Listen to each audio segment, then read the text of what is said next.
네.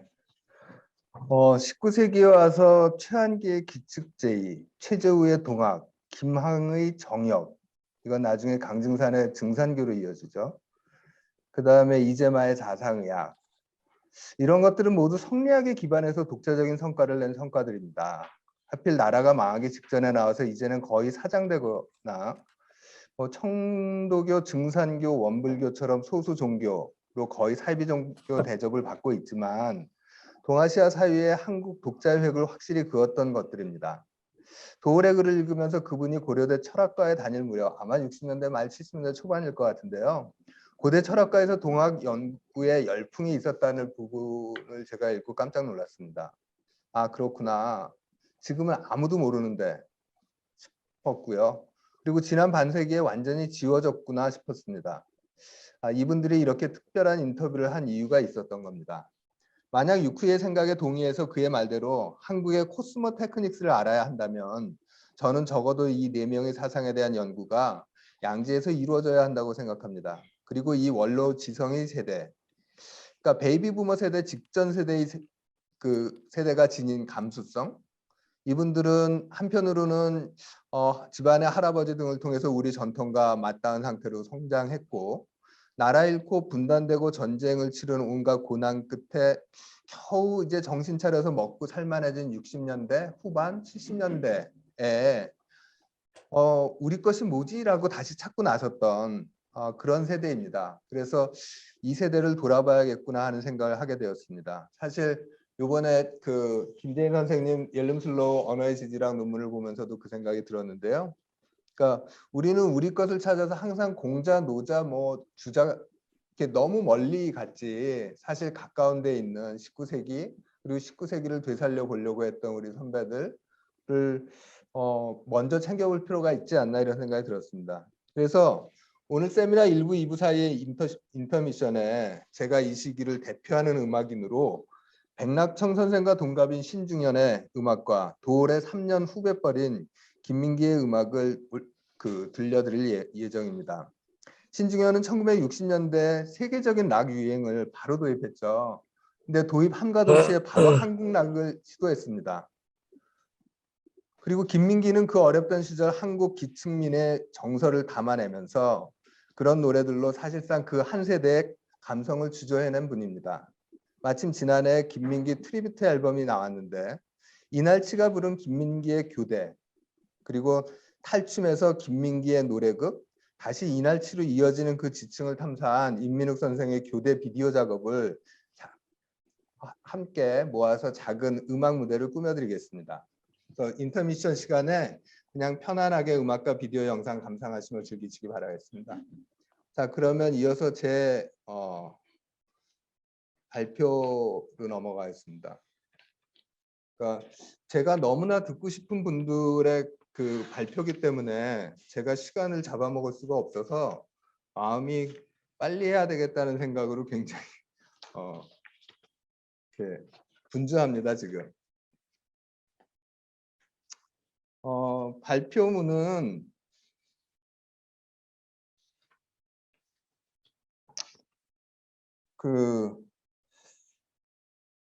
사실은 이 세미나는 지난 전시에 제 글이 이제 계기가 되었는데 저한테 영감을 주셨던 분들이 오늘 직접 오셔서 다 발표를 하시기 때문에 그 내용을 제가 더할 이유는 없는 것 같고 그냥 이 사유를 빌어서 우리 한국미술사에 있어서의 한국성 그리고 그 한국성이 무엇인지에 대해서 주로 추상미술 중심으로 말씀을 드리는 걸로 가름하겠습니다. 참고로 오늘 나눠드린 자료는 일부는 이미 발표된 것이고 일부는 미발표 내용입니다.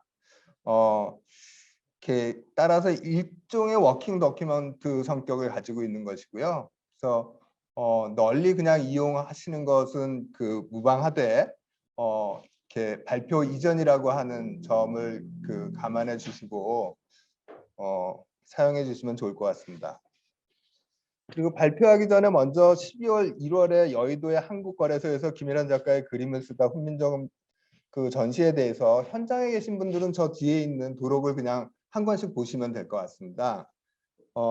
간단히 안 계신 분들을 위해서 소개를 드리자면 작가가 지난 10년 가까이 조선 고적도벌을 비롯해서 구석기 시대부터 조선 시대까지 고인돌과 암각하에서 훈민정음까지 우리의 문화유적을 면밀하게 조사하면서 작업해온 결과물 중 2019년 이후의 작업들을 추려서 선보인 것입니다. 말하자면 인류 초기에 그 이미지와 문자들을 다루었던 다양한 사유를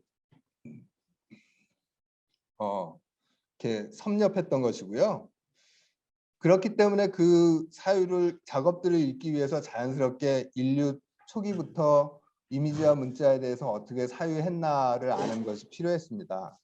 그래서 그 내용을 중심으로 발표문이 아니라 PPT를 중심으로 설명드리겠습니다.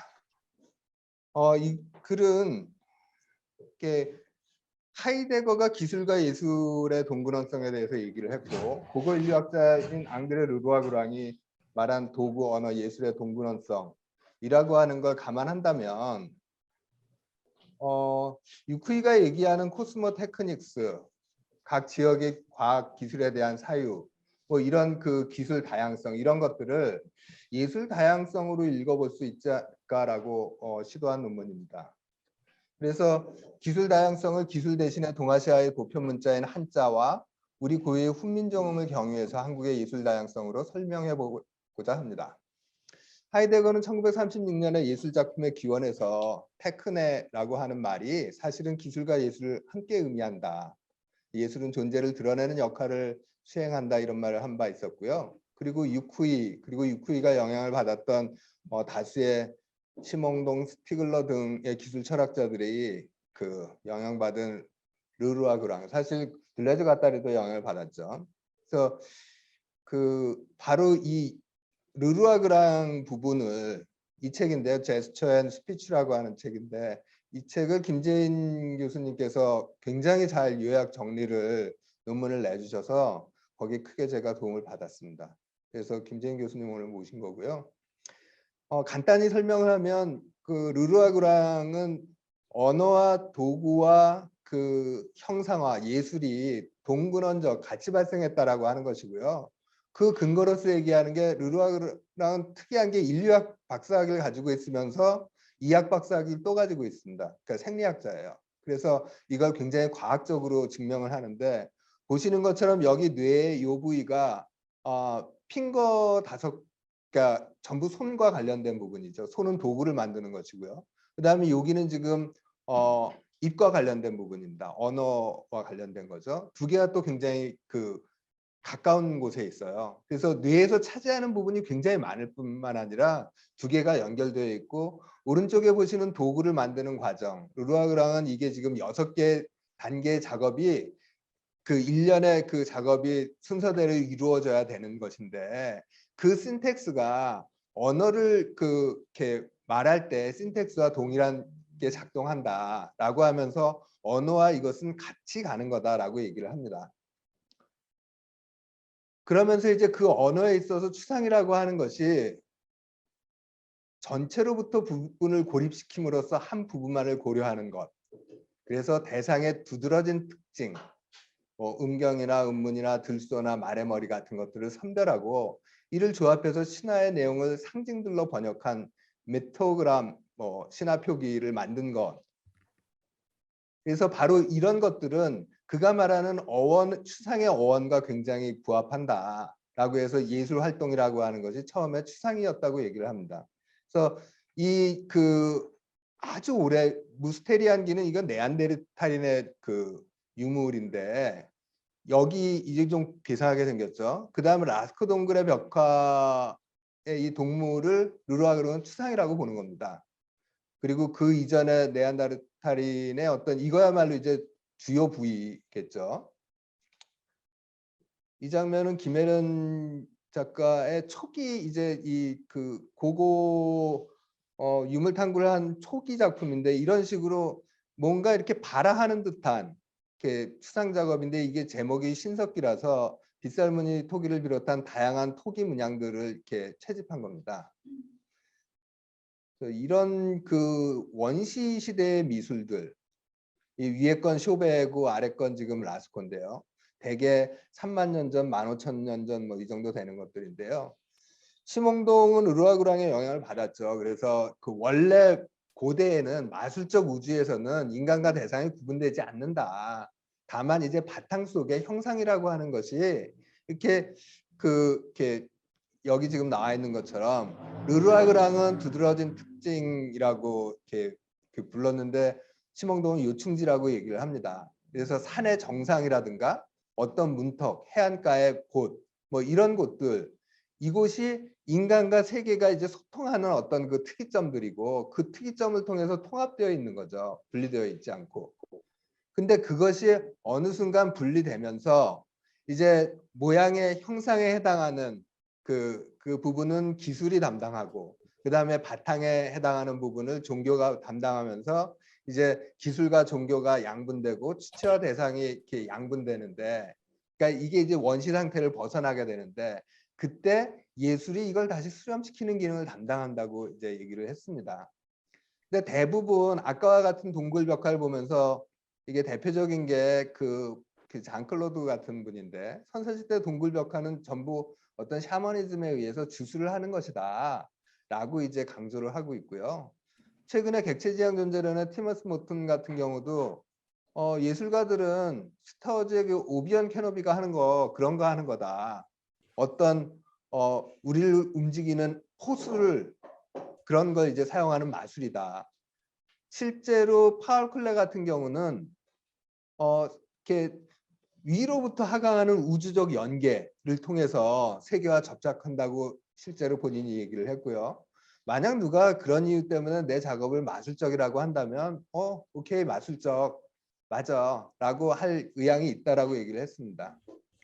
이런 거죠. 이 빛이 나는데 이게 딱 장클로드가 얘기하는 이 그 샤먼의 그 일치 상태를 보여주는 뒤집힌 눈, 이런 게 이제 예술이라고 봤습니다. 그래서 요소에 집중하는 기술이나 총체성에 집중하는 종교와 달리 미학적 사유는 요소와 총체성을 유비적인 관계 속에서 유지한다. 이때 각자의 단일성을 모아시키지 않으면서 이들을 하나로 모으기 위해서는 각각이 완전히 하나의 우주처럼 조작되어야 하며, 이를 통해서 한 존재자의 단일성이 다른 존재자의 단일성으로 전치될 수 있어야 한다.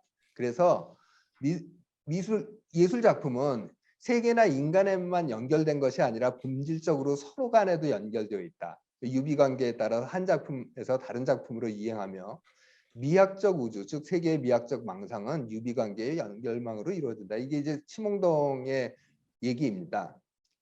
근데 이 유비적인 사유를 보여주는 게, 이 작품은 김예련 선생이 그 예술의 전당에서 조선일보 100주년 전에 출품했던 작품인데, 이 7개의 점들 전부 북두칠성인 겁니다. 그러니까 문양을 조사해 보니까 북두칠성이 너무 많이 나오더라. 그래서 이 7개의 점을 놓고 거기에 이제 다른 문양들을 오버랩 시켰는데, 공교롭게도 실제로 이런 게 그 아비부르크의 미네모, 예, 보시네. 그 아틀라스에 보면 그 아틀라스 하나에 2개의 이미지가 있는데, 하나는 바빌로니아 시대의 이미지고 하나는 지금 보시는 이 에트루리아의 피아젠차의 간입니다. 똑같은 사유예요. 그러니까 이 그 인간의 동물의 간이라고 하는 것이 천체와 같이 구성되어 있어서 이 안에 이제 천체의 각 부위들을 표시한 겁니다. 그래서 천체와 인간을 이렇게 동일시한 사유죠. 이걸 장복술이라고 얘기를 하는데요. 내장을 보고서 점을 치는. 그러니까 마치 점성술과 굉장히 유사한 거죠. 하늘의 천체를 보고서 하는 것처럼. 그래서 이런 식의 전이라고 하는 것이 실제 이미지로 이런 점술사들을 통해서 이루어지고 있었고요. 이걸 보면서 이제 제가 또 이제 김시선 선생님 오늘 이제 발표하실 텐데, 논문에서 이렇구나라고 이렇게 무릎을 팍 쳤던 부분인데, 상형 문자에 기반한 중국의 문자를 상형적 사유라고 부르시더라고요. 그러면서 한자의 의미 체계는 이미지들의 네트워크상에서 전이와 감흥의 원리에 의해서 파악된다고 말씀하셨어요. 근데 이게 그렇구나, 정말 그렇다는, 제가 이게 너무나 공감이 돼서 자세한 말씀은 김찬 선생님께 이제 들으실 거고요. 근데 김남시 선생님과 제가 공부를 하면서 이제 이미지 얘기를 뭐 훈민정음 얘기를 나누다가 이렇게 아시는지 모르겠지만, 김남시 선생님은 이미지와 문자에 관한 논문을 뭐 벌써 한 10편 정도 쓰신 것 같아요. 거의 도사신데 이제 박사학위 논문에서 이제 페널로사 부분을 쓰셨더라고요. 그래서 저한테 에즈라 파운드가 페널로사가 한자에 대해서 그 감탄하면서 쓴 글을 사후에 이제 유고를 이제 다시 모아가지고 그 에즈라 파운드가 출판을 했는데 이 책이 저는 우리는 모르는데 의외로 그 눈의 폄하 그 마틴 제이의 나운게스트 아이즈에도 이게 나오더라고요. 그러니까 서구에서는 굉장히 유명한 책인 겁니다. 그래서 한자 문화권에서는 비물질적 관계의 제시를 위해서 물질적 이미지를 이용했는데 이때 그 은유는 자의적인 것이 아니라 자연이 제공하는 실마리를 따라서 즉 자연의 구조를 따라서 유비적으로 이루어진다라고 합니다. 그래서 이처럼 중국인의 사유체계는 자연을 흉내내는 은유들이 축적되면서 형성되었으므로 서구의 표현 문자가 언어의 초기 상태를 보여줄 수 없는 것과는 달리 한자는 자연의 핵심을 그대로 보존한다. 게다가 이런 은유가 계속 반복적으로 재사용됨으로 인해서 그 유비 관계들이 그야말로 지층처럼 계속 쌓이면서 언어가 점점 더 풍요로워진다라고 얘기를 합니다. 근데 반면에 이 역시 또 김나연 선생님의 이제 논문을 빌었는데요. 서구에서는 그리스의 뭐 플라톤 이후부터 아리스토텔레스는 예를 들어서 목소리는 영혼에 의한 것, 문자는 목소리의 표명의 상징이라고 본 것부터 시작해서 훔볼트는 문자는 언어의 작용을 방해한다라고까지 얘기를 했고요. 소시류는 문자는 단지 언어를 표기하는 것이라고 보고 소리 차이와 개념 차이로 결합된 차이에 의한 기호 체계다 이렇게 생각을 했습니다. 그래서 전혀 지금 서구와 동아시아의 그 보편 문자는 전혀 상이한데 흥미로운 것은 우리 훈민정음이 두 가지를 다 갖고 있다는 겁니다. 이 내용은 또 오늘 따로 모신 박규현 선생님께서 이따가 이제 발표를 하실 거라서 제가 전시했던 두 가지 주요한 작품 시리즈인데 왼쪽에 있는 건 제가 딱 보는 순간 바이브런트 매터 요즘 유행이죠. 행동하는 물질, 신유물론. 딱 보는 순간 저거 바이브런트 심볼인데 이런 느낌이 받았는데 하여튼 기호가 살아있는 듯한 느낌?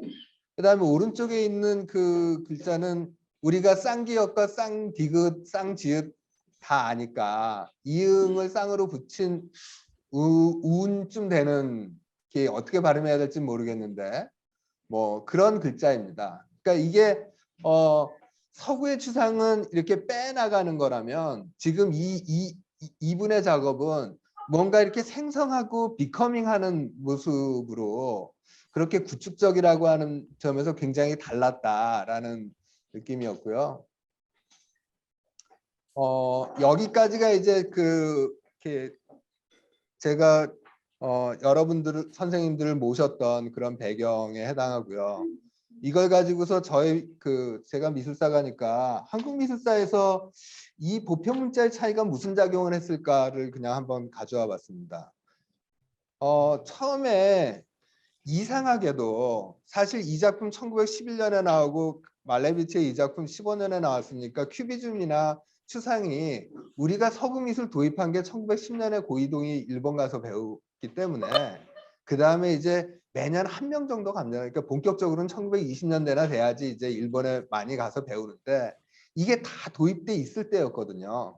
근데 일본에서도 이 큐비즘이라는 게 이렇게 제대로 잘 안 들어와져서 이런 식이었고 일본의 추상이라고 하는 것도 저렇게 이렇게 환원적이거나 분석적이지 못했습니다. 일본도 우리와 마찬가지 유교 문화권이었고 우리의 경우에는 큐비즘은 아예 없었고요. 일본이 미레파 그 러시아의 브룰로프 같은 미레파 화가가 들어와 있었기 때문에 미레파가 흥행했고 유행했고 그 영향을 받아서 특히 이 그 아나키즘과 이렇게 커뮤니즘 계열의 작가들이 이런 작업들 미레파의 영향을 받은 사파를 그렸었고요. 최초의 큐비즘은 사실상 김환기의 이 작품인데 1935년도에 이 작품을 보시면 우린 큐비즘을 대부분 피카소를 통해 들여왔기 때문에 초현실주의와 큐비즘이 좀 이렇게 오버랩되어 있어요. 근데 이 작품도 반은 초현실주의인데 이 위를 보시면 검게 지금 면분할 했죠. 그리고 이쪽은 투명해서 그 안에 들어있는 게 보입니다. 큐비즘을 면분할과 투명으로 이해했던 것이고 오른쪽에 보시면은 김한기의 이제 추상 작업들이 보이는데 이게 사실 추상이 분석적 추상이라기보다는 구성 작업에 가까운 거죠.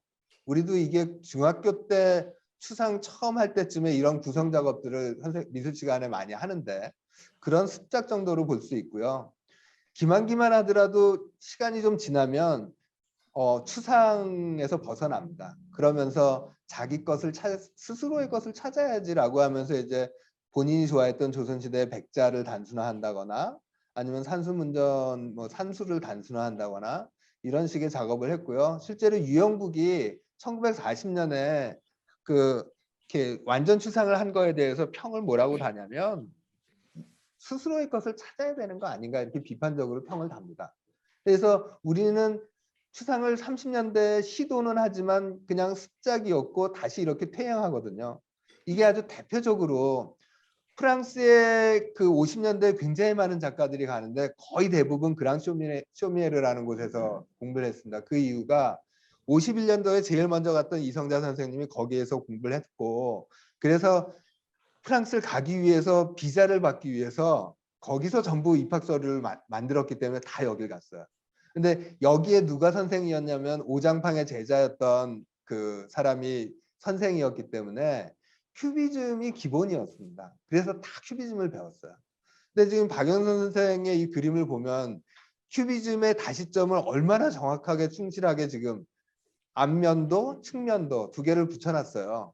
이것도 지금 이 소가 있는 공간과 이 여인이 있는 공간과 이 아저씨가 있는 공간이 지금 세 개의 공간이 오버랩되어 있거든요.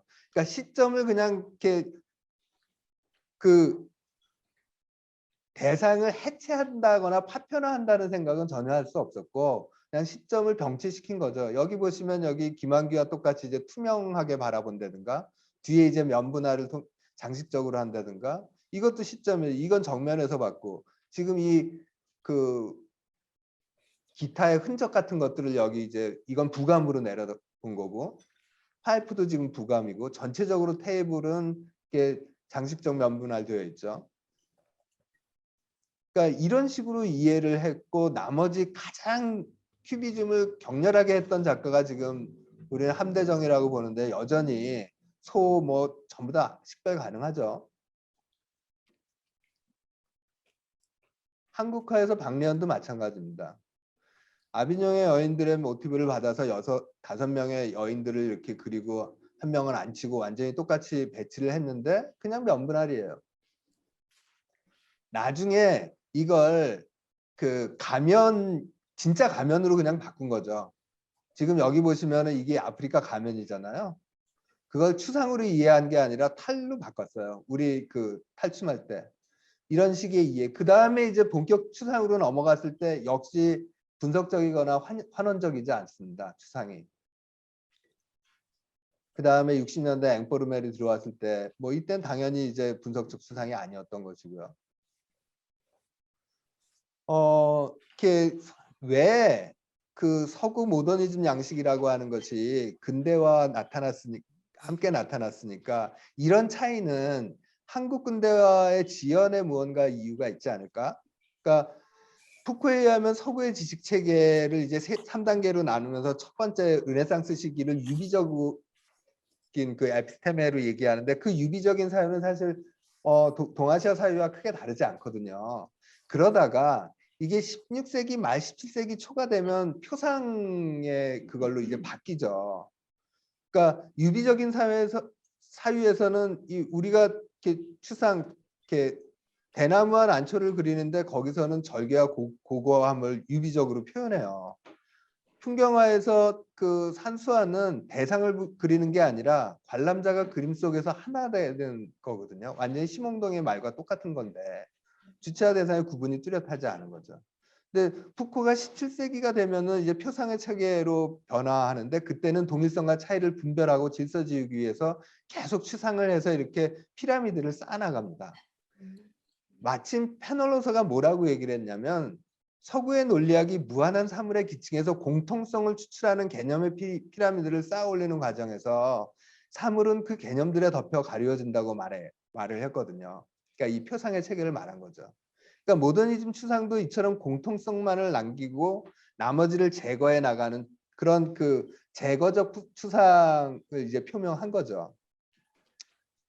그 다음에 동시대 미술을 잠깐 얘기하고서 말을 마치겠습니다. 이게 60년대가 되면은 서구에서 이런 회화들이 그려집니다.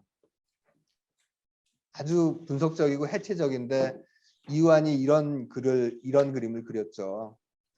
김한기 이 단색화가 지금 한국적 모더니즘이라고 대단히 칭송을 받고 있는데 이 단색화에 대해서 좀 말씀드리겠습니다. 동시대 미술 양식에 한국적 색을 입힘으로써 한국성, 즉 한국적 차이를 드러낸 거죠. 단색화가들은 모두 한국 미술사가 박서보 등등 모두가 앵포르멜 도입세대입니다. 그래서 앵포르멜은 다 아시다시피 마테리얼 제스처라고 하는 것이 아주 그 특징적인 거죠. 그래서 그 물질과 이 손짓을 통해서 그걸 통해서 계속 반복적으로 터칭하면서 물화일체가 됐다라고 지금 그 얘기를 하는 거죠. 그리고 이 터치에 의해서 자아가 발생한다라고 하는 건 사실 주디스 버틀러가 그 메럴 뽕띠를 읽은 것인데 주디스 버틀러 다운 해석이죠. 그러니까 젠더가 구성된다라고 하는 관점이니까 이런 행위를 통해서 이제 자아는 구성되는 거야라고 생각을 했던 건데 여기서 이제 중요한 지점은 이유환입니다. 이유환은 모노아의 이론가로 서구 미니멀리즘이나 대지 매술 등에서 사물을 제시하는 그런 실제 재현이라고 하는 문제를 서구처럼 대성하지 않고 우리는 사물 그대로를 그냥 그대로 보여줘라고 하면서 일본의 모노아를 열었거든요. 그리고 그 문제의식을 일본에서 이제 조센징이라고 왕따 당하면서 한국으로 와서 한국 대표로 파리 비엔날레 나가고 하면서 일본에서는 이렇게 안 되는구나 라고 해서 한국과 파리를 왔다 갔다 일본 삼국을 왔다 갔다 하면서 오브제에서 회화로 전환합니다. 그래서 그때 나온 것이 전과 섬이었는데 그걸 이제 물화일체로 얘기를 한 거죠. 근데 조선 성리학자들이 이해한 물화일체는 우주의 원리가 인간에게도 동일하게 작동한다는 것이어서 이게 물질을 계속 이렇게 몸으로 막 접하면은 물화일체가 된다라고 하는 앵포르멜의 사고와는 전혀 다른 거였어요. 근데 비슷한 점이 없지는 않죠. 근데 단색화의 담백함은 확실히 한국성을 가지고 있는 거거든요. 그리고 한국미를 드러냅니다. 그럼에도 불구하고 홍가희 선생님 대표적인데 한국 단색화 사기야라고 얘기하는 건 바로 이 물화일체라고 하는 부분인데 이 문제가 뭐냐면 서구에 대한 몰이해가 아니라 앵포르멜에 대한 너무나 정확한 이해가 있었음에도 불구하고 물화일체에 대한 이해가 없었던 겁니다. 그러니까 한국성에 대한 몰이해에서 비롯된 겁니다.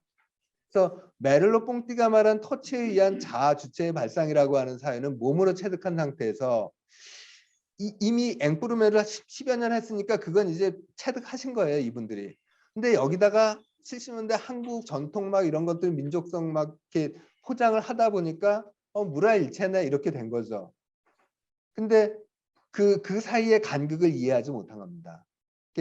때가 늦기는 했지만 서구 앵포르멜 논리를 자기한 이후 60년대 서구 모노크롬 미니멀하고 해체적인 회화의 외향을 한국적 담백함으로 담아낸 것인데 이게 그야말로 혼속무반인 거죠.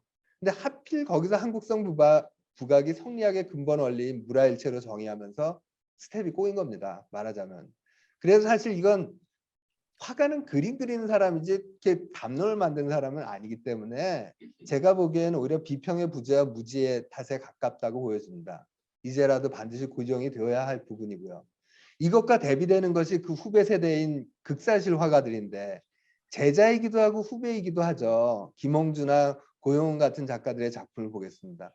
이미지의 배반 너무나 잘 알고 있는 초현실주의 회화죠. 르네 마그리트는 이런 그림을 굉장히 많이 그렸습니다. 돌멩이 그림. 근데 고용훈이 74년에 왜 선생님들은 박서보가 선생님이었는데 너는 왜 이런 그림만 그리냐고 맨날 혼났다고 해요. 왜 이런 그림을 그렸을까요? 재밌는 건 이게 This is not a pipe라고 르네 마그리트는 했는데 마그리트에서 영감을 받았는데 This is a stone입니다. 왜 그랬을까요? 터럭 하나까지 똑같이 그리면은 그 신을 옮긴다고 하는 전신사조의 전통이 우리한테 있었습니다. 그리고 성리학에서 경물치지라고 하는 거 아주 디테일하게 끊임없이 바라보면 흉죽 성죽 그 가슴에 대나무가 그냥 자라는 거예요. 그런 걸 그냥 표현한 거라고 저는 보여집니다. 똑같은 실제 재현이 이런 식으로 이루어진 거예요. 김홍주 선생님 당시에 마그리트 이런 그림 창 그림도 엄청 그렸거든요. 창 똑같이 그렸어요. 김홍주 선생님은 마찬가지죠. 이런 거에서 이제 대표적인데 윤두서의 자화상이 전신사조의 대표적인 우리 이제 유물인데 똑같이 그렸어요. 그러니까 이분들은 선배들이 말하고 있는 저 실제 재현을 물화일체라고 표현하는 게 뭔가 좀 아닌 것 같은 거예요. 그러면서 추상이 아니라 우린 정직하게 형상으로 쇼부 보겠어라고 전통으로 다시 회귀한 겁니다. 여기도 당시 하이퍼리얼리즘이라고 하는 것이 미국의 최신 사조였어요. 물론 하이퍼리얼리즘은 아주 글로시하고 반들반들하고 이렇게 표피적인 그런 것들을 드러낸 거라 이들이 말하는 극사실주의와는 조금 다른 것에도 불구하고 본인들이 알고 있는 초현실주의는 우리는 겪지 않았거든요. 그 이전에 공교롭게 우리는 반공 뭐 이런 것들 때문에 초현실주의를 접하지 못했어요. 그러니까 초현실주의를 자기화하면서 하이퍼리즘의 동시대를 엮으면서 전통을 엮은 겁니다. 그래서 이분들은 굉장히 한국적이에요. 근데 제가 이걸 통해서 지금 그 말씀드리고자 하는 건 이게 최근 작업이거든요. 끊임없이 무언가 반복적인 작업을 하는데 형태가 없지 않아요.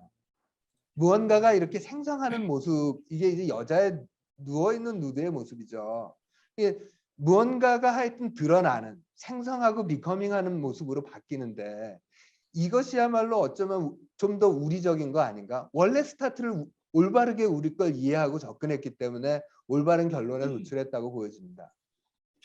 그래서 뒤에도 뭐 조금 더 얘기가 있는데 이건 뭐 그래서 다시 얘기를 하기로 하고 시간 관계상 여기까지만 얘기를 하겠습니다. 좀 이따가 제가 임민욱 선생님의 그 비디오를 보여드릴 텐데 임민욱 선생님은 오늘 김재인 교수님께서 발제해 주실 그 옐림슬로 언어의 지질학과 관련이 좀 있는 것 같아요. 그러니까 어떤 시간의 지질학, 그다음 사물의 지질학, 인간이 외부화하는 것, 과거라고 하는 건 인간이 외부화하는 문자뿐만 아니라 기록물뿐만 아니라 우리가 사용의 흔적으로 남아있는 지층에도 그대로 남아있거든요. 우리가 의도하지 않은 방식으로. 그래서 그 두 가지 방식을 저번 전시에서 하나는 이 비디오 작업과 또 한편으로는 이 그 매스 작업으로 보여주셨었는데 요 위에 있는 비디오 작업을 이따가 보여드리겠습니다. 여기까지 하겠습니다. 그리고 다음이 지금 김남지 선생님 이미지와 문자에 대한 저한테 많은 영감을 주셨는데요. 김남지 선생님이 다음 이어서 발표하시겠습니다.